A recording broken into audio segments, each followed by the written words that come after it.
क्या आपने कभी सोचा है कि अपने बेस्ट फ्रेंड के साथ एडवेंचर पर निकलना कैसा होगा, वो भी गधे पर बैठकर? चलो, मैं आपको दो बच्चों की कहानी सुनाता हूँ। एक लड़का अर्जुन और एक लड़की मीरा, जिन्होंने ठीक ऐसा ही किया। ये सब एक ब्राइट मॉर्निंग को उनके छोटे से गांव में शुरू हुआ। सूरज अभी अभी छतों से झांक रहा था और अर्जुन पहले ही मीरा के दरवाजे पर था। उसके अंदर एक्साइटमेंट बबलिंग कर रही थी। उसने फुसफुसाया, मीरा, क्या तुम हमारी लाइफ के सबसे बड़े एडवेंचर के लिए रेडी हो? मुस्कुराते हुए मीरा ने सिर हिलाया, अपना बैकपैक पकड़ा। लेकिन उनका सीक्रेट वेपन सिर्फ उनकी हिम्मत नहीं थी। वो चीनी था, सबसे फनी, फ्लफीएस्ट छोटा गधा जो आपने कभी देखा होगा। अब चीनी कोई ऑर्डिनरी गधा नहीं था। उसे बिस्कुट पसंद थे, पॉडल्स से नफरत थी और कभी कभी थोड़ा स्टबर्न भी हो सकता था। लेकिन आज वह बच्चों जितना ही एक्साइटेड लग रहा था। वे एक के बाद एक ऊपर कूदे, अर्जुन आगे, मीरा पीछे उसके कंधों को पकड़े हुए, और वे चल पड़े। चीनी के कान हर कदम के साथ फ्लॉपी हो रहे थे। गांव अभी भी जाग रहा था जब वे खेतों के पास से क्लिप क्लॉप करते हुए निकले, रास्ते में नींद में डूबे किसानों को हाथ हिलाते हुए।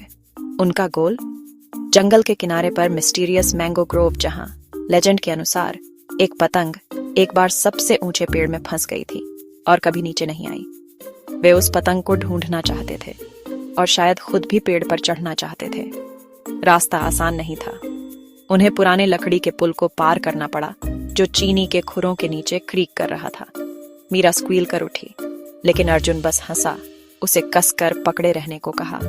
अचानक गीस का एक झुंड उनका रास्ता रोक दिया, हॉन्क करते हुए और अपने पंख फड़फड़ाते हुए। चीनी रुक गया, हिलने से इनकार कर दिया। एक पल के लिए ऐसा लगा जैसे उनका एडवेंचर शुरू होने से पहले ही खत्म हो गया था। लेकिन मीरा को एक आइडिया आया। उसने अपने बैग से एक बिस्कुट निकाला और उसे चीनी की नाक के सामने लटका दिया। चीनी पर्क्ड अप, धीरे धीरे आगे बढ़ा और गीस सरप्राइज में बिखर गए। वे सब हंस पड़े, यहां तक कि चीनी भी, अगर गधे हंस सकते। फाइनली एक बम्पी राइड और कुछ गिगली डिटूर्स के बाद वे मैंगो ग्रोव पहुंचे। पेड़ उनके ऊपर ऊंचे खड़े थे, जमीन पर कूल शैडोज डाल रहे थे। अर्जुन ने ऊपर इशारा किया। सबसे ऊंची शाखाओं में कुछ ब्राइट रेड फंसा हुआ देखा, द लेजेंडरी पतंग। उसे नीचे लाना एक और चैलेंज था। मीरा ने अर्जुन को चीनी की पीठ पर चढ़ाया और वहां से उसने एक लंबी छड़ी से पतंग को स्नैग करने में कामयाबी हासिल की। उन्होंने चीयर्ड किया, ट्रू एक्सप्लोरर्स जैसा महसूस करते हुए। घर के रास्ते में सूरज डूब रहा था, आसमान को ऑरेंज और पिंक में पेंट कर रहा था। चीनी ट्रॉट कर रहा था, पतंग उनके पीछे एक ट्रॉफी की तरह फ्लटरिंग कर रही थी। वे अब सिर्फ दो ऑर्डिनरी बच्चे नहीं थे, वे एक टीम थे, पहले से कहीं ज्यादा ब्रेव और करीब। तो अगली बार जब आप किसी गधे को देखें, याद रखें, एडवेंचर बस एक राइड दूर हो सकता है।